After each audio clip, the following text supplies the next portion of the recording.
One of the most recognizable Jewish items is matzah. I mean, what's more Jewish than matzah? It is so up there with the shofar, menorah, and of course, matzah ball soup. Matzah is the center of the Seder and the symbol of Passover. So why do we eat matzah? Well, a long time ago, when the Jews were leaving Egypt, there wasn't enough time to bake bread. They were so busy rushing that they threw the dough on their backs and it baked into crackers, and we eat matzah because of that. What could that be? God shows up in Egypt and proves 10 of the coolest plagues ever: blood, frogs, lice, locusts, darkness. By the time the Jews were ready to leave, he turned the entire country upside down. And all of that, and he couldn't arrange for the day in which we leave, late checkout.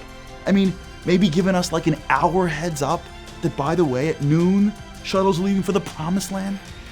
We have to run out like fugitives. Why couldn't we leave like normal people? And yet, this technical difficulty of not having enough time to bake bread, this is the symbol of exodus, of freedom, of independence. Judaism is not a commemorative religion. We don't do things because we did them a long time ago. It's dynamic, it's relevant.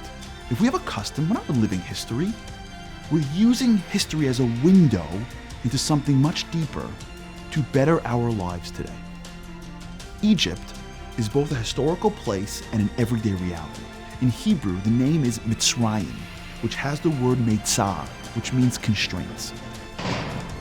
We all have constraints, aspects of our lives that are lacking, areas in which we feel unable to grow and change for the better, relationships that are strained, talents unfulfilled, frustrations, disappointments, and failures that we see in ourselves and others.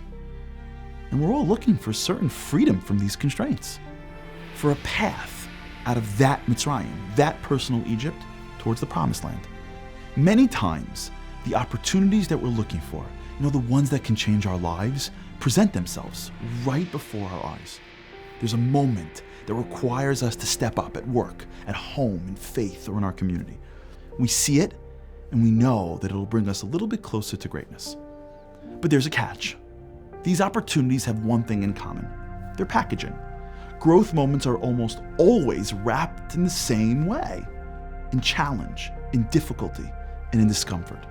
Why? Because that's how it works. Greatness is uncomfortable. If it were easy, it wouldn't be great. And when those moments present themselves, we're stuck. We know we should do it, but we don't want to. We should make the call, right? We should be healthier. We should learn more. We should be more patient and kind and generous and tolerant, but it's too hard, and we're so tired. So we come up with a brilliant response. Later. I'll do it later. No, I want to, and I'm going to, but it's the end of the day. It's almost the weekend. I should do it after the holidays, when the kids are out of the house. When I make partner, after I retire. It's a great move, right? No work and no guilt. Later is the first step to never. Matzah doesn't just commemorate how we left Egypt 2,000 years ago. It's the symbol of how to get out of Egypt every day of our lives. God deliberately rushed the Jews out to teach us that freedom doesn't wait until it's more convenient. It happens now.